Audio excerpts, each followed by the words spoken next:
All right, let's get started. As I mentioned, I'm John Gamble, Director of Product Marketing here at Corelight, and welcome to today's webcast, 7 Security Strategies for CISOs, featuring Richard Bejtlich. Richard is Principal Security Strategist here at Corelight, and I'm excited to be able to attend this as well. We always learn so much from Richard. He is, amongst other things, a prolific security author, has written a number of books around network security monitoring, and has written frequently on our blog as well. So feel free to check out our blog as a follow-up. There's a number of great posts that Richard has penned. But with that, just a few housekeeping items before I turn it over to Richard. So a recording of today's broadcast will be made and made available. We'll be hosting that on our YouTube channel after the fact, so you can follow up if there are colleagues that want to watch this that weren't able to attend. And we will also be sharing a copy of the presentation as well. So that will be made available to attendees and registrants after today's recording. Lastly, if you have any questions, we encourage you to ask them. Richard has a wealth of knowledge in this industry, so I would say take advantage of that today. And you can ask questions using the control panel. So if you open the questions part of the control panel, you can type that in. I'll be monitoring questions, and we'll probably save questions for the end of Richard's presentation, but if it makes sense to ask in the moment, I will. But again, ask questions, feel free to ask questions, and I will be monitoring them, and we'll get to them at the end. And with that, I'm going to turn it over to Richard. Richard, thank you for joining us. Yeah, thank you, John. I appreciate the opportunity to speak, and thank you to everyone who's attending the webinar today. I hope you find it useful. This webinar is for people who either are CISOs, so Chief Information Security Officers, or perhaps you're aspiring to be a CISO, and you're trying to figure out how do these people think, or perhaps maybe even how they should think. And I designed the presentation at the end of the year here, so you can use it as an entry into how you might think about your security program for 2020. If you'd like to get a hold of me, I'm available by a variety of means. You can always talk to me on Twitter. I'm at Dow Security, and my email is very easy. It's richard@corelight.com.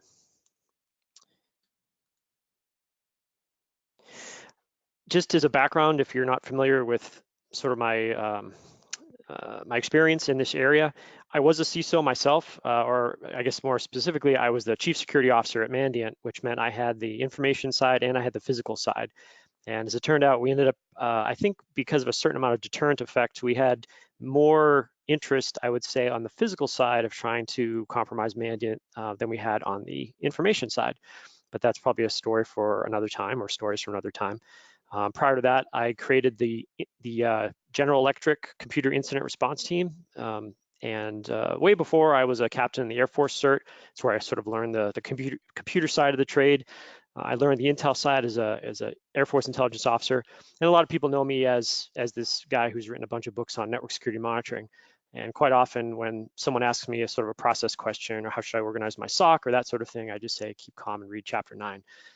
That doesn't work on my wife, though. She wants to hear it straight from me and not reading the book, which I completely understand. So today we're going to be talking about security strategies, and I think it's important to start with a common understanding of what strategy is. And I went to a book, a very large book, written by Lawrence Friedman, who is a professor emeritus at King's College London. I attended some of his lectures when I was doing my PhD there, which I did not finish because it is exceptionally difficult to write your thesis, which I found as trying to be a full-time employee as well. But what I like about Lawrence Friedman is that he, in a very few sentences, he identifies what we're talking about with strategy. And in this quote here, he talks about it being the means of maintaining a balance between ends, ways, and means, and identifying objectives, and then figuring out what the resources and methods are for meeting those objectives. And that could sound all right. That sounds pretty standard, but he then talks about why strategy is required in certain fields of endeavor and it's not in others. And this is where I think it really means a lot for us as security practitioners. He says strategy comes into play where there is actual or potential conflict, when interests collide and forms of resolution are required. Strategy is required when others might frustrate one's plans because they have different and possibly opposing interests and concerns. And this is spot on to me. You need a strategy when there's someone else out there who probably also has a strategy, and their interests and your interests are colliding. And in the case of most of us, that's an adversary of some sort, some type of threat actor, whether they're opportunistic or targeted, but you are engaged in a contest for the assets of your organization against an intelligent adversary. And this is what makes security different from most other realms that we see out there. Security is not medicine. Medicine, I fully appreciate the ideas of cyber hygiene, but a virus or a bacteria is not an intelligent adversary. When you announce your strategy to the medical world, you're talking to other medical professionals. And unless you're dealing with someone who's creating weapons of mass destruction and they're going to unleash some type of biochemical agent against you, the virus or whatever it is that you're targeting is not going to understand your strategy and is not going to react. Sure, it can adapt, but it doesn't do so in an intelligent manner. The same thing is true for engineering. Engineering, you do not need strategy for it, because with engineering, you're dealing with the laws of nature. And the laws of nature do not care what your strategy is. They're going to continue as they are, as defined by F equals ma and all these other aspects of our model of the world. So strategy is important when you're facing an adversary who is smart, who can take a look at what you're doing and can adapt and decide that they're going to work around their constraints and they're going to employ their resources to meet their objective in the face of whatever it is you're trying to do. And strategy, I really, again, Friedman, this is a huge book to read, but it might be the sort of thing where if you get the Kindle sample, you'll get the good stuff that sort of grounds strategy in the very beginning. Friedman makes it clear that strategy is much more than a plan, because he says a plan supposes a sequence of events that allows one to move with confidence from one state of affairs to the other. The problems come when opponents turn out to not only be better resourced, but also as alert, brave, and clever. So you just can't say this is going to be our security plan. You can have a plan for how you're going to implement your strategy, like we're going to take these steps, and we're actually going to talk about that as we get through the webinar. But you need more than a plan when you're dealing with an intelligent adversary, because the plan, if it's just simply a series of rote steps, it more or less assumes that no one is on the other side. I see this all the time with jiu-jitsu. I practice Brazilian jiu-jitsu, which I'm sure many of the listeners are familiar with. And I'll put a plug in here, by the way. If you ever go to Black Hat, Jeremiah Grossman puts on an event called the BJJ Smackdown, and it's anyone can go, and you just learn jiu-jitsu for a few hours. It's a wonderful event. I went for the first time this last summer. Highly recommend it. So the reason why jiu-jitsu comes to mind with this is that when you're drilling certain moves and you're learning how to perform an armbar or something like that, more or less your opponent, your training partner actually, is instructed to just sort of let you do the move to them, because you have to learn how to move your arms, move your legs, and that sort of thing. But where jiu-jitsu is different than a lot of other martial arts is that, or not necessarily different, but in one of the ways I really like it, is that when you actually practice, when you spar, the opponent is trying to resist what you're doing. So you just can't simply follow the plan of move arm here, move leg here, twist hips this way. You now have to take into account that the opponent or the training partner is now an opponent, and they're trying to frustrate everything that you're doing. So that sort of mindset shift is what is necessary when you start thinking about how to create a strategy. Now, we're going to start getting into specifics of how to create a strategy, and then we're going to talk about the 7 strategies that you're going to encounter in your life as a CISO. And I'm so I would never want to be a CISO again. It is a very, very tough job. It's a thankless job. It has a lot of responsibility. There can be there's a lot of demand for great CISOs, so it can be a good job in terms of salary and that sort of thing. But it is a very difficult job. So one of the reasons why it's so important and so difficult is that the CISO is the linchpin, in my opinion, anyways. This is what a good CISO is. The CISO is the linchpin between the non-technical, the sort of managerial board sorts of people, and the very technical byte slicer programmer types at the other end of the spectrum. The CISO has to span that whole area of those very, very different camps, and has to be able to translate what's going on between each side. And what I'm going to present to you here, this levels of conflict model, will sort of share the way I think about that, and it'll give you some idea of not only how to talk to these different groups, but what you might want to say. So at the very beginning of creating a security program, you want to start with, or revamping a security program. This doesn't necessarily mean you're just, oh, I'm a brand new person and I'm starting a program. You can use this to reinvigorate or to tune or to relaunch or reboot your security program. The first thing you want to figure out is, what is the goal of this program? So what is the purpose of the program? And we're going to go through this with the strategies in a moment as well. But this is an important question to ask. I've worked in organizations, I've consulted for organizations that you would ask the purpose of the program and you'd get a blank stare. You'd get, this is a conversation with C-level types, because you want to make sure that we're all on board as far as what we're going to be spending our money on and our time and our personnel and everything. Sometimes people have no clue. Sometimes they turn it back on you. What's the purpose of the program, security person? Never mind the whole security is everyone's job. Sometimes you have very, very specific, we want to make sure that we maintain this small percentage of loss in our retail environment. Well, that's great. I can actually build a program around that. You never really want to have your program be, we're going to run this type of antivirus, we're going to watch this sort of traffic. That is not what we're talking about. There is a role for that, but we'll get to that in a moment. So the first level of conflict we're going to be talking about here is what is the goal of the program? So what is the purpose of the program you're trying to create?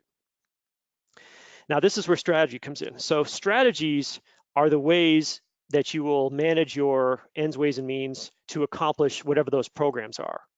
And in this webinar, we're going to be going through the 7 strategies that are available, and I would say more or less cover everything that you might encounter in the real world. I'm sure there's some creative listeners who might be able to come up with an 8th or a 9th one, or possibly even a 10th one. But these are the 7 that I've most frequently encountered doing my work since the 90s. So a strategy is the sequence, the arrangement, the use of your forces, we could call them, the use of your resources to achieve a program goal. Well, once you have a strategy, we'll talk about specific ones in a second, but how do you, what do you do with those things? Well, what I recommend that you do is that over time, you run operations. And in another realm, if we were all wearing uniforms, or even in terms of marketing, you think of campaigns.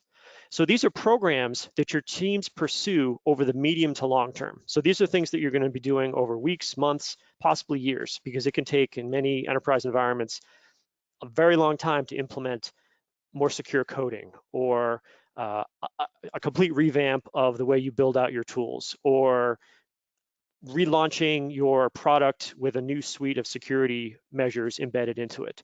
But whatever it is, these are the practices, these are the long-term operations that you run for the purpose of achieving whatever the strategy is that you've selected in order to achieve your program goals.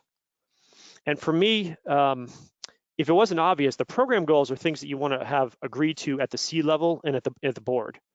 And when you see the specific strategies that I'll mention shortly, you'll see that they're at that level. They're not bits and bytes. They're at the level of an intelligent person working at the leadership level of an organization.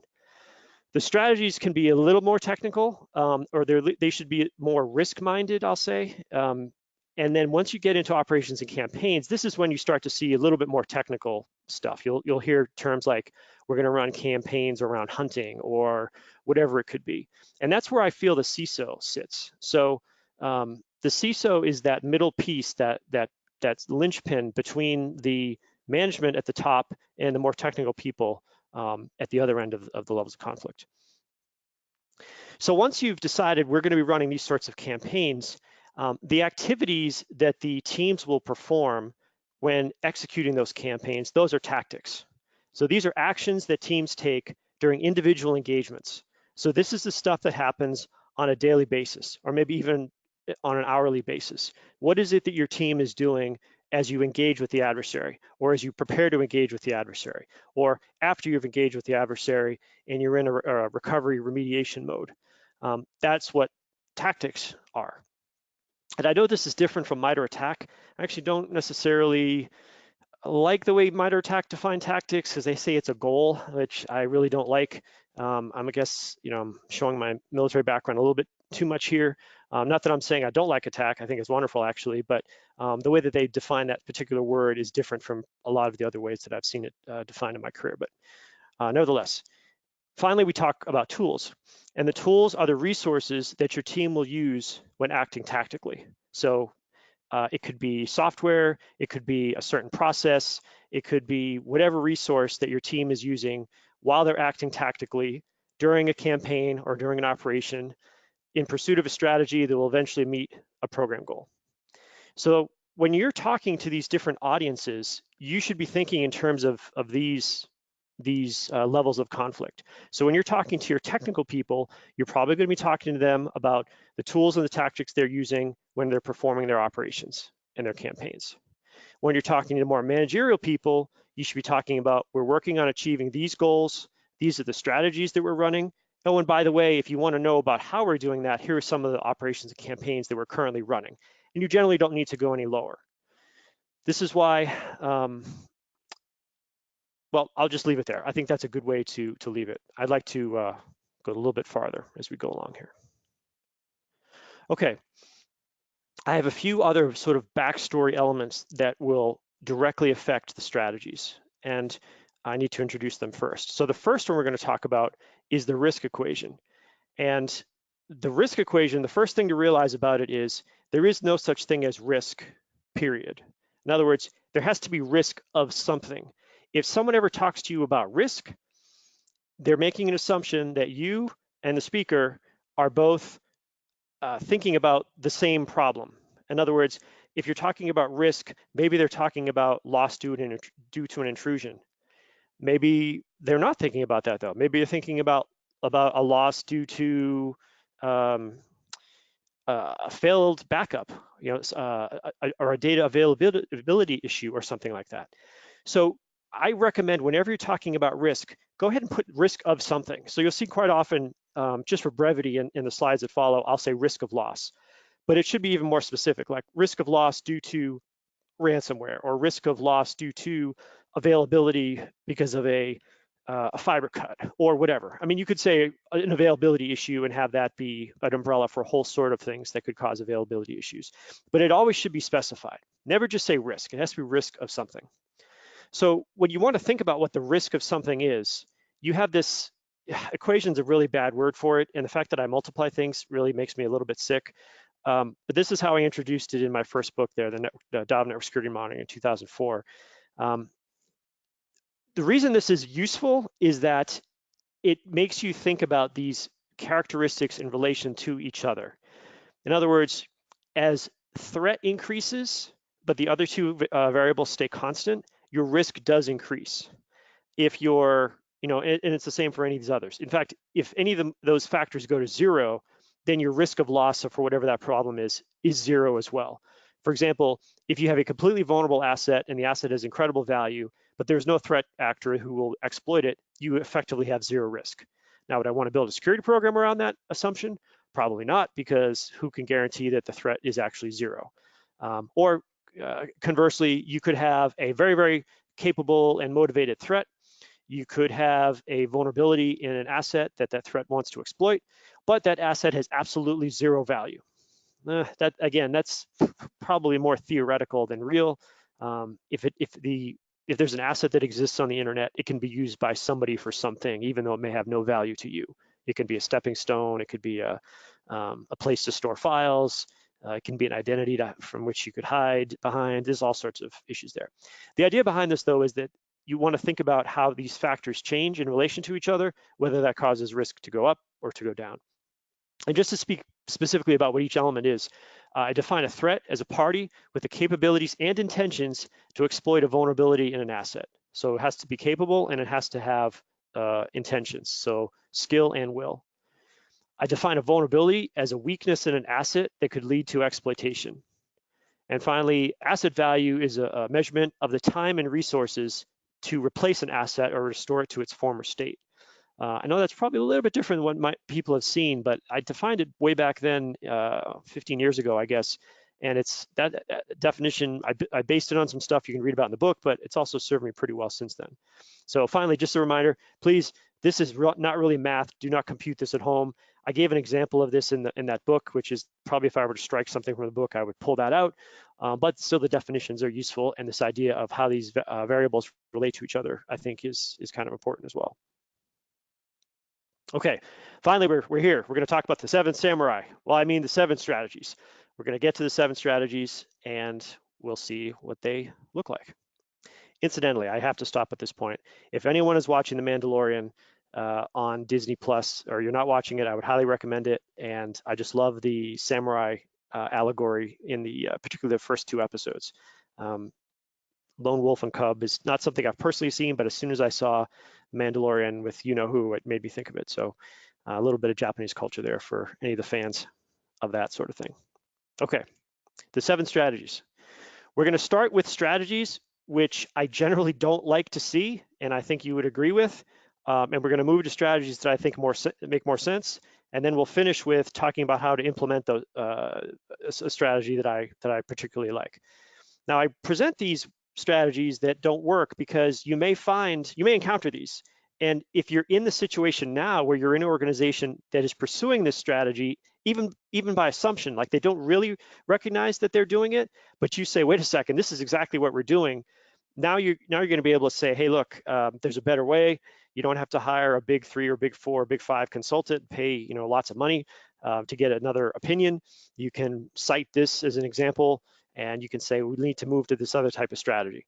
And then you need to be able to make an argument as to why what you're doing is not ultimately good. And you should not be arguing on the merits of your endpoint solution, your firewall, your network security monitoring solution. That's really not where you want to have these battles. You want to have the battle at the strategy level and the program level, and then you want to talk about the campaigns that you'll run using the tactics and the tools to fulfill that ultimate program goal. That's how you get through to people who don't think like technicians do.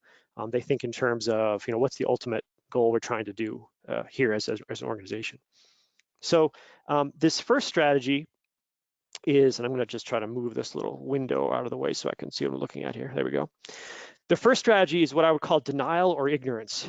And the strategy assumes as the basis of it that the risk due to loss is low because the people who are managing the risk, who generally are those who are the owners of the organization, assume that one or more of the elements of the risk equation are 0 or almost 0, or even worse, they're apathetic to the cost. So what this means is, the way you'll hear this manifest is, oh, we don't have anything of value. We don't have anything that an intruder would want, or so that's targeting the asset value part of the equation. Or you might hear someone say, oh, that might happen to someone else, but it would never happen to us, meaning there's no threat out there. Well, actually, people might say there's no one out there who would do this, not even that it would happen to somebody else. It's not that they don't even exist, so the threat part is not there. Or you might see it on the vulnerability side that says, we're perfectly secure. We run this product. And again, if you're hearing product names at this level of discussion, that's another sign that this is a problem. So you got to be careful when you hear these terms. And thankfully, because there's been so much emphasis on the news for years and years now, I think most people realize that there's an issue. You do encounter it in some of the newer areas, though. For example, around the enterprise, this is well known. But perhaps if you're offering a product or a service to a consumer or to a constituent of some type, perhaps people don't really think that there is a market for attacking smart vehicles or attacking other devices that smart turbines or whatever it is that you're selling. And then over time, the stories come out and people realize, well, yeah, there really is.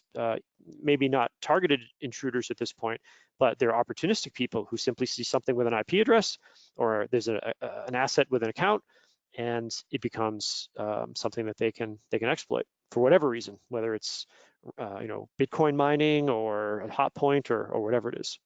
So that's the first strategy is denial and or ignorance. And obviously, this is not a strategy you want to pursue, although you may encounter it. The second strategy is what I call loss acceptance. So this strategy assumes that the risk due to loss is low, or more likely that those who are managing the risk assume the cost of risk realization is low. In other words, they think incidents will occur, so they've accepted that there are problems out there, but the cost of the incident is acceptable to the organization. So they're making the calculation that, okay, something bad is going to happen to us, but whatever it is, it's cheaper for us just to suck it up and take the incident than it is to invest in a security program. This is this is this is a dangerous path to pursue, in my opinion, because it's almost like willfully ignoring that this could happen to you and willing to sacrifice not only your data, but also you're probably a custodian for other people's data. And you're just assuming that, well, even if we have to pay a fine, we can still manage it, and it would be cheaper than staffing a proper security program. And we don't care about a reputational risk or any of these other sorts of problems we might encounter. There are organizations like this, and I have encountered them, and usually I've encountered them after they've had a breach, and they just, they're desperate to try to make all the pain go away. But you want to get away from this as well. And if you hear people talking about this, this is what they're thinking of, is they've just assumed that the loss is acceptable, whatever it might be. It's endurable.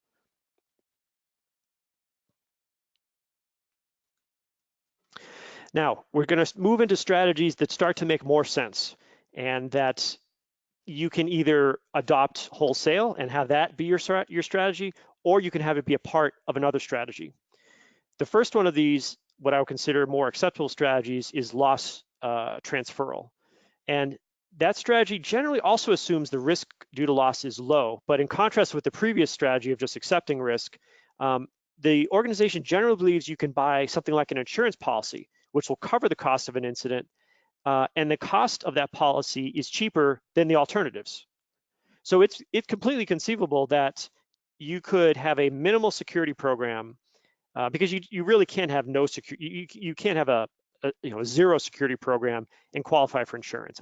That's just not going to happen. So you could have maybe some sort of security program that checks all the boxes, or it looks like it checks boxes. It's really a compliance mechanism, but isn't that effective per se. Because remember, a lot of the compliance regimes are input focused. They're asking what are the things that you're doing, not whether or not they have the desired outcome.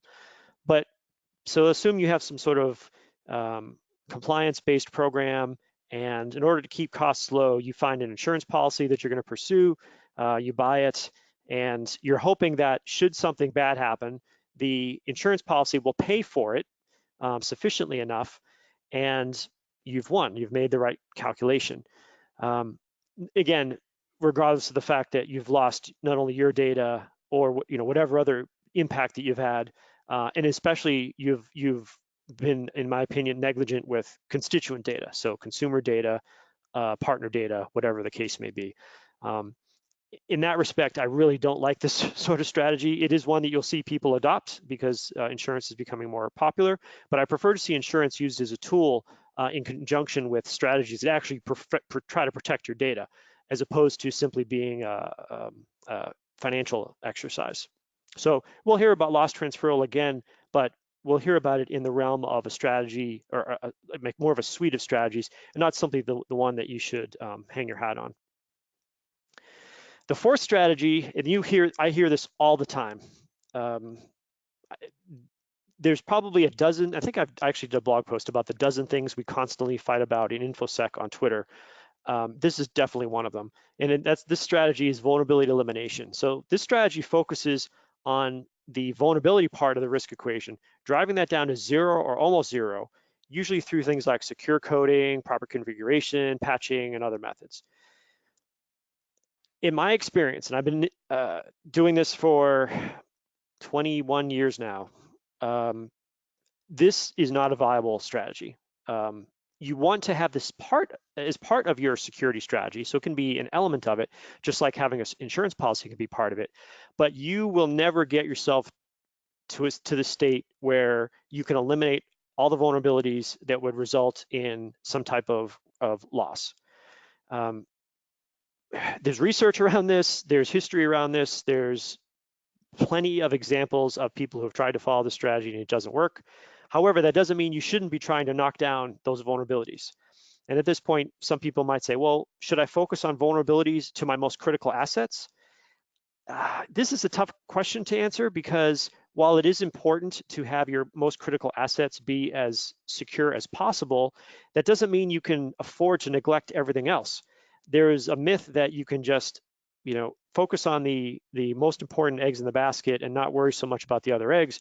The problem is intruders find their way in using those other methods, those other vulnerable assets, and they leverage that implicit trust between the less critical and the more critical assets in order to compromise the ultimate target, which is the high value asset. You see this all the time with third parties who get compromised.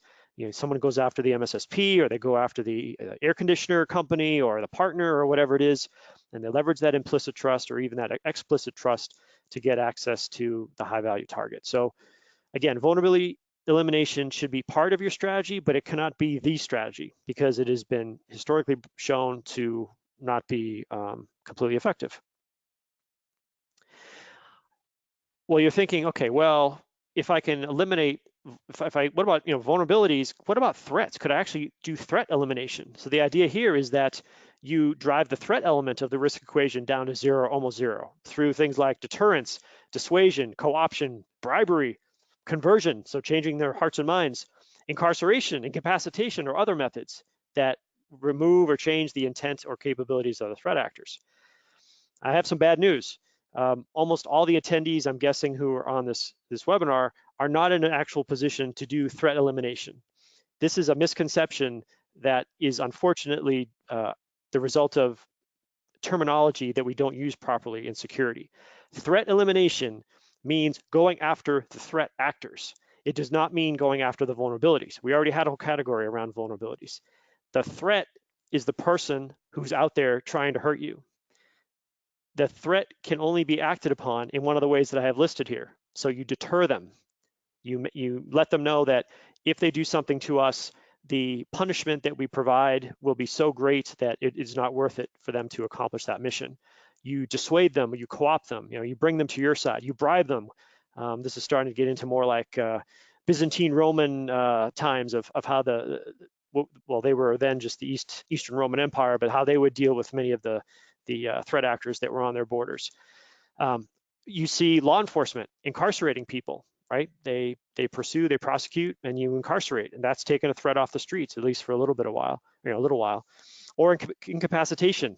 You see this quite often with the Israelis. The Israeli program, part of the program for dealing with Iranian nuclear weapons development was to assassinate the scientists who were working on the program. So that is threat incapacitation. You see the same thing with drone strikes in the NATO sense.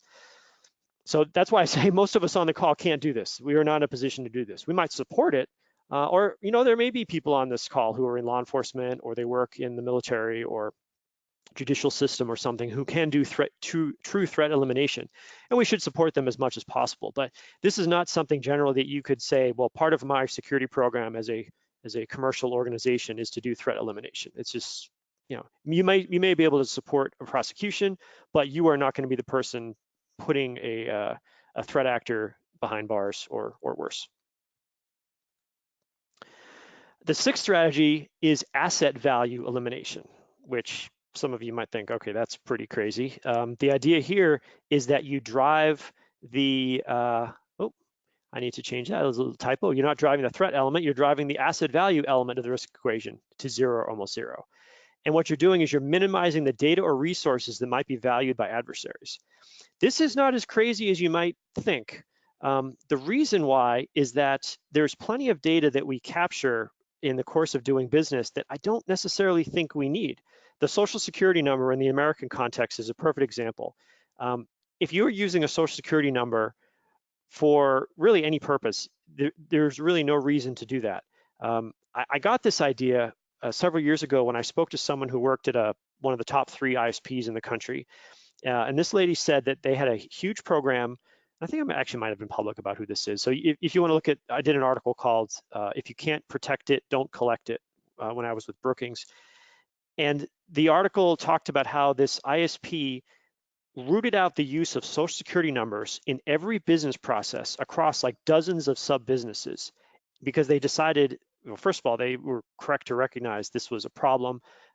They expected that there'd be ever tighter legislation around this, but they decided it was not strictly necessary. There was no reason to use it as either an identifier or an authorizer for their user base. So they simply rooted it out from their organization and they no longer use social security numbers.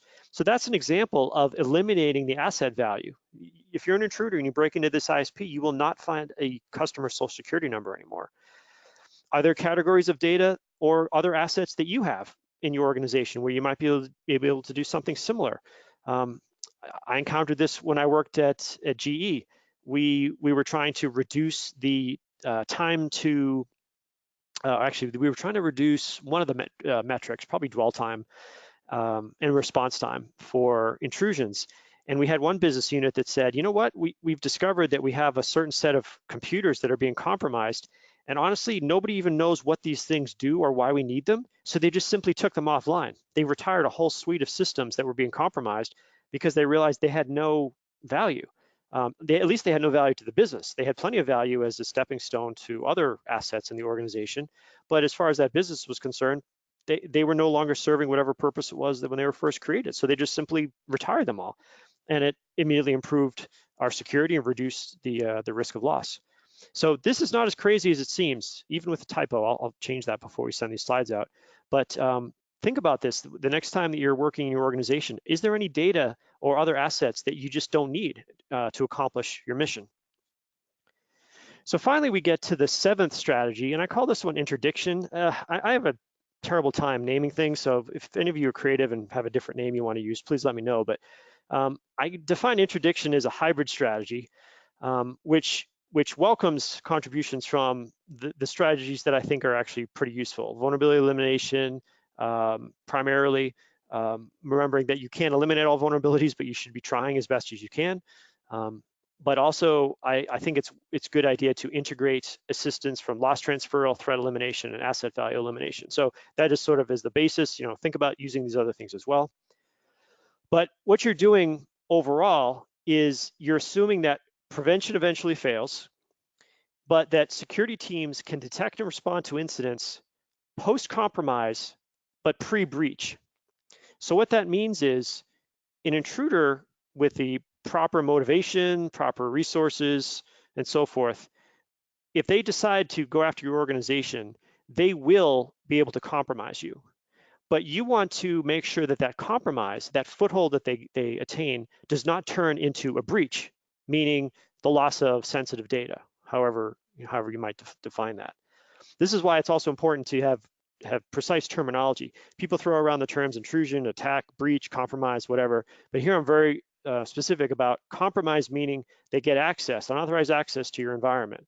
Breach is they cause you harm, they cause your constituents harm, they cause consumers harm, and so forth. So you want to detect and respond post-compromise and pre-breach. And it should be said, it should just be understood, you're trying to prevent as many intrusions as possible, obviously, but you can't do that for all intruders. So let me just go to that next slide. Well, actually, before I do that, it's important to realize that winning in this context means you detect and respond before the adversary completes his mission. Wherever that can be in a kill chain, wherever that could be in your string of tactics or techniques, whatever you want to call it. But if you win, you win when you beat the adversary before he accomplishes his mission. Okay. Well, how can you implement this strategy? I wanted to give you an actual example of this, at least using some of the language and so forth, so that if you're thinking about how to do this in your environment, you have a template. It's not a complete template because I don't know your environment. I don't know but I mean, there's so many questions to ask here. But I went through just one example using network security monitoring because, hey, I'm the NSM author, so we'll talk about that. So the program goal to implement strategy 7 is to minimize loss due to intrusions. Now, there could be several program goals for a security program. You could have minimize loss due to downtime, minimize loss due to whatever. Security is generally the loss minimization function. I will die on the hill that says that there is no security ROI. I've got plenty of writings about this over the years. The big brains in security economics like Bruce Schneier and Dan Geer have said similar things, but security does not make money. You want to watch probably the best security movie ever. It's Roadhouse with Patrick Swayze, rest in peace. He is performing a loss minimization function after he essentially performs an incident response, right? After he cleans up that place, he is performing a loss minimization function. Okay. Yes, you never thought you would hear me mention Roadhouse, but I've actually talked about it on my blog before, so it's not that much surprise. It's just probably buried somewhere in the last 17 years of blogging. Anyway, program goal, minimize loss due to intrusion. The strategy that you're going to implement is this strategy 7. We'll call it interdiction or rapid detection response and containment. To implement that strategy over time, we're going to run campaigns that match and hunt for intruders using network security monitoring. And network security monitoring in this sense is an operational construct. It is not a tool, it's not a person, it's a methodology. So it's perfect for how to think of it as an operation or campaign. Everyone is familiar with the term hunt. Obviously, threat hunting has been a thing now for the last 9 years, I'd say, since 2010, 2011. But matching essentially means using predefined measures to look for things, whether it's a signature or a query or whatever it is. So matching is looking essentially for things that you suspect are a problem. Hunting is looking for things, for everything else that you don't know is a problem yet. The tactics that you'll implement while running these operations and campaigns is to collect, analyze, escalate, and resolve incidents using NSM data. And obviously, if you're going to be doing that tactically, you'll need tools that implement NSM. In this example, I say Corelight or open source Zeek, etc. You can use this framework and fill out the lower part of this, this level of conflict analysis using other sorts of options as well. I've got NSM for operations and campaigns. You could add EDR in there, your endpoint detection response solutions. You could have run campaigns or run operations partnering with third-party law enforcement or intel providers to blah, blah, blah. I mean, these are things that you can do. You could also change the tactics that you might run, like what are the things you're going to be doing there? And obviously the tools that need to support each one are going to be different depending on whatever tactical engagements that you're running. Now, this is a Corelight webinar. We're just about at the 3/4 hour mark, so I just wanted to wrap up this part by just telling you a little bit about Corelight, if it's not a company that you've heard about. So Corelight, we create network security monitoring sensors in a variety of form factors. We have cloud sensors that support all the major clouds, whether they're ready or not. Once they're ready, we are already ready. So we mentioned AWS here, but don't worry, we've got our eyes on all that stuff. We have several hardware options that are available there, and the nice thing about them is they work. We have a very highly engineered group of sensors that do their best to keep up with traffic, and we get a lot of people are very happy with our stuff because it does what it's supposed to do. And then we have virtual sensors as well. So if you want to be running inside of VMware and so forth, or Windows, we support that. Now, the thing that I like about all of this is that if you're going to build out a security program and you're going to implement NSM as a strategy, or NSM as an operation or campaign supporting a strategy of interdiction, you're going to want to have this data available everywhere. And this is what I like about what I'm showing here is that it makes sense. People are used to getting Zeek/Bro type data from the enterprise, from on-premise devices as they talk to each other. But once you have assets that are in the cloud, and everyone does, once you have assets that are in other people's data centers, you don't want to have all sorts of new data types necessarily, because you have to roll new processes around that and figure out new analytical models and so forth. So people are getting Corelight because we run in all these places, and they know the data that comes out looks the same, and it's all linked via UIDs and so forth. So that's what I really like about Corelight is you instrument all these different places and the data all looks the same, and you can throw it into all your models and your analysts know what it means and they can run with it and find all kinds of stuff. And I wanted to highlight just what the data looks like when you use our sensor. This is an example of an entry from the ssh.log, and I'm highlighting something from our new secure Shell Inferences package. So what Corelight does is we run stock Zeek, right? We're not running like a special Zeek that is not available to anyone else. We run the same Zeek that you can download, but we have all sorts of customizations that we provide via packages. Just like there are packages available at zeek.org, we have packages that we provide. And one of these is the Secure Shell Inference package.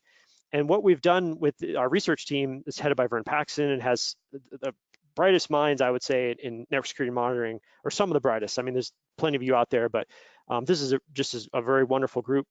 And what they've been working on and have implemented here actually is things like noticing that an SSH session is occurring and that someone is typing keystrokes without decrypting the session, which I think is fabulous, because that means if you don't expect someone to be administering one of your systems via SSH and you see this and Corelight tells you, hey, someone is interacting with your device, even though we're not breaking any of the traffic and inspecting it, I think that's very powerful. And this is the way of the future, as far as I'm concerned, is being able to do things with encrypted traffic, but not breaking the encryption.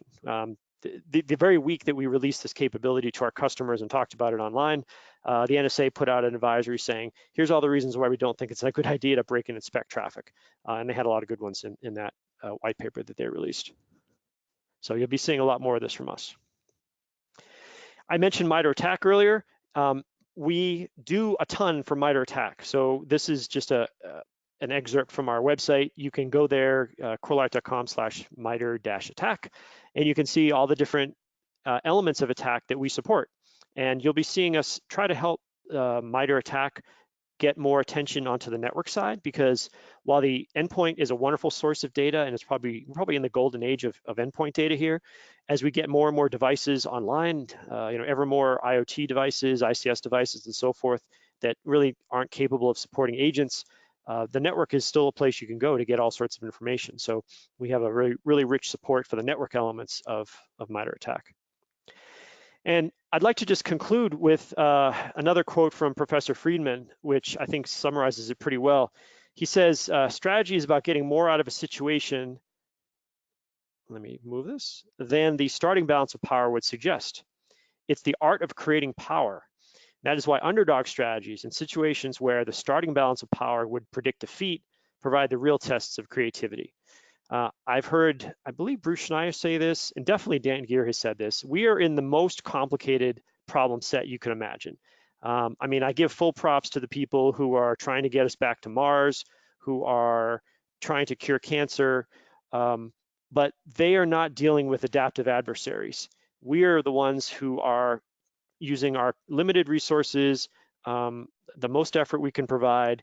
We are out there trying to protect our organizations, our consumers, our constituents against intruders who are constantly adapting to make our lives difficult and to get access to those resources.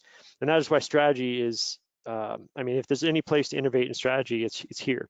So that's why I mentioned, if anyone can think of some other strategies that don't fit cleanly into these 7 that I've listed, hey, go ahead and tweet something to me. I'd be interested in reading it. Okay, I've seen a bunch of questions come in my side channel from John from the audience, so I appreciate that. Let's see. Okay, so one person suggested that I should change pre-breach to pre-breach or loss of functionality. The threat actor may want to take a capability offline, like a radar, control of your power generator or dam, lock up data needed to do your job, e.g. ransomware and so forth. Yes, that is a really good point. I do like that. Because it's not all about compromise, or I should say not all about breach. Breach is one thing that you could be worried about. There's plenty of other issues to consider, so that's a really good one. So second question, if risk equals threat times vulnerability times asset value, which of the 3 elements do you think are the most frequently misunderstood or underestimated? Another good question. So the one that is most frequently misunderstood is clearly threat. A little part of me dies, and since I've been doing this so long, a lot of me on the inside is dead when it comes to security. A little part of me dies every time I read about our firewall, our antivirus has detected a threat. Would you like us to clean it up? Or would you like us to block it, or whatever the case is? No, you have not detected a threat. You have detected an attack, you have detected an artifact, you have detected something.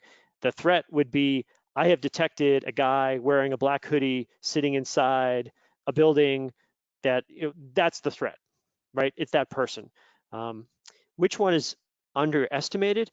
I think the asset value, because no one really knows what their asset is worth until it's gone. And that's when the replacement cost starts to come into play. I'll put in a plug here for Andy Greenberg's book, Sandworm, It's a great book to give to your executives and even for yourself to read about what it looks like to deal with massive intrusions that have tens of billions of dollars of consequence. And in aggregate, the individual organizations, we're talking about only tens to hundreds of millions of dollars of loss to recover from these horrible attacks that he talks about in the book. Okay.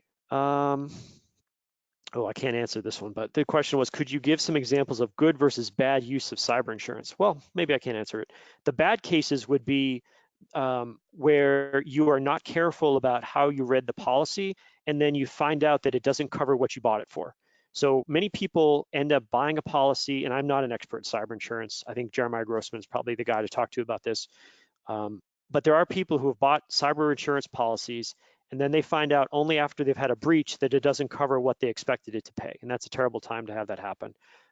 In a similar light, Andy Greenberg has talked about in his book how some of the activity associated, I think, with NotPetya, some organizations have seen that classified as an act of war, and so their insurance policy don't cover acts of war. So it's debatable whether it's an act of war. Some people say yes, some people say no, but you have to decide, well, okay, if I'm buying an insurance policy to deal with this and it doesn't cover that, then that's an issue. Third question, ransomware negotiation. Would you consider that a threat elimination strategy? Oh, that's interesting. Okay, so you're not doing something to the threat actor himself, but that's a really good question. If you're changing the way the intruder is interacting with you, like you're changing their mind, that's sort of a dissuasion or a co-option or even a bribery strategy. So yeah, that is a form of threat elimination, or mitigation maybe more likely, but yeah, that's true. I think that would be negotiating. And we've seen some cases of this recently where people have successfully negotiated down the payments they had to pay in order to recover from a ransomware attack. Let's see, fourth question, or the next question, denial strategy aside, which of these 7 strategies do you think are most undervalued or overlooked by SOCs? I would say it's the asset value elimination strategy. I think most of us take it for granted that our environment is set as it is, and we just have to make do with it. Whereas you could make a case that by retiring old systems that you don't need, by consolidating, by whole variety of issues, you could remove assets that could have value to an adversary, but honestly don't have value to you at this point. How could something be valuable to an adversary but not to you? If you have an IP address, that is valuable.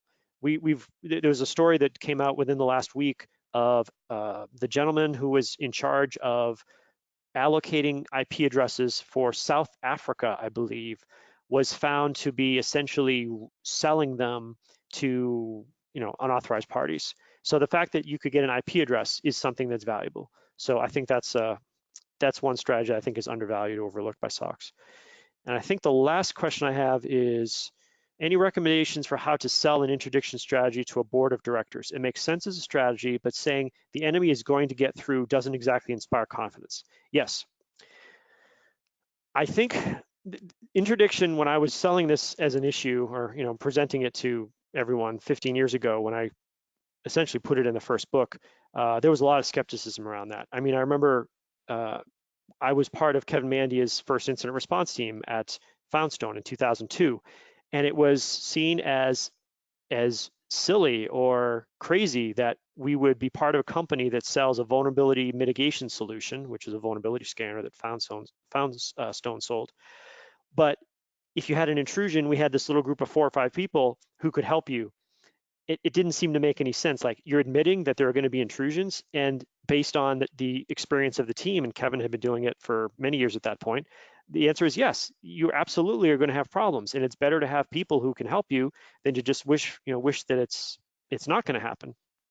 So I think the thing that we're lucky about at this point is there have been enough public examples of organizations of all types that have had these horrible intrusions, and they're not, we're not talking about slouches either. These are name brand organizations who are, in many cases doing the best that they can, and yet they still have a problem. In some cases, there's, well, I'd say everywhere there's room for improvement, but that's just the nature of having any organization. So I think it's easier now to sell the interdiction strategy. It is something that people can understand. It's the strategy that's used in almost, or in many areas of regular life. I use the example of when I take the metro in Washington, D.C., or the areas around it. When I'm standing, or actually, let's skip the metro. We'll talk about banks as an example. Banks use an interdiction strategy. They do harden the bank, but if they really wanted to reduce the threat or the risk of loss due to threat actors, they would have body scanners and one way in and out. I mean, they do have doors and such, but we're talking about like one door and way more scrutiny. But the thing is, no one would ever go to the bank because it would just be so onerous. So banks instead rely on a fast detection, fast response strategy. That's why they have buzzers to alert the police, and they have protocols and all that sort of stuff. So we tend to rely more on this in real life. I mean, think about it. If I were to walk out the door and something were to happen to me, you call 911. I don't have a permanent security detail around me, or maybe I should say that I do, and that would be deterrence for people that want to cause me harm. But generally, you have to reserve that level of security for super high value asset targets like world leaders and such. Okay, I think that is the last question, and we're at 2 minutes before the hour. So thank you very much, everyone who attended, and for your really wonderful, very thoughtful questions. If you have follow-up questions or things you'd like to talk about, probably hitting me up on Twitter at DOF Security is the easiest thing to do. And I hope you enjoy the rest of your day. Thank you, Richard, for taking the time to share with us today. And as I mentioned at the beginning of this call, today's webcast is recorded, so we'll make a copy of the recording as well as Richard's slides available to attendees and registrants afterwards if you'd like to share them with your colleagues. Thanks again, Richard, and we're going to call that a wrap. Have a great day, everyone. Bye-bye.